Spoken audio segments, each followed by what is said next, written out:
بسم اللہ الرحمن الرحیم۔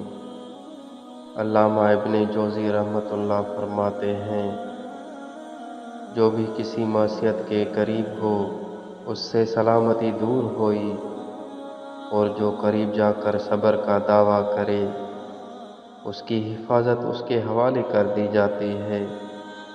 بعض نظریں مہلت نہیں دیتی، مبتلا کر دیتی ہیں، اور سب سے زیادہ حفاظت اور نگرانی کے لائق دو چیزیں ہیں، زبان اور نگاہ۔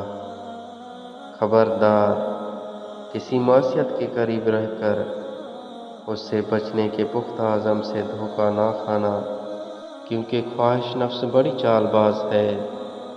جنگ کے صف میں کھڑے کتنے بہادر اور شجاع دھوکہ سے مارے گئے، کیونکہ بے سامان و گمان انہیں ایسے معمولی شخص سے ہتھیار لگا جس کی طرف دیکھنا بھی گوارا نہیں ہوتا۔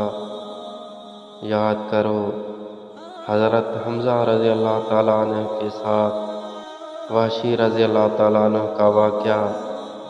سوچ سمجھ کر نگاہ اٹھاؤ، ہر بجلی حسین چہرے کی طرف مت دیکھنے لگو، کیونکہ بہت سی بجلیوں میں موت کی کڑک ہوتی ہے۔ اور نگاہ نیچی رکھا کرو تاکہ اس عشق سے محفوظ رہو جس میں ذلت اور عیب کا لباس پہننا پڑتا ہے۔ حاصل یہ کہ ابتلا کا سبب نفس کی موافقت ہے، اور خواہش نفسانی کی ابتدا نگاہ اٹھانے سے ہوتی ہے۔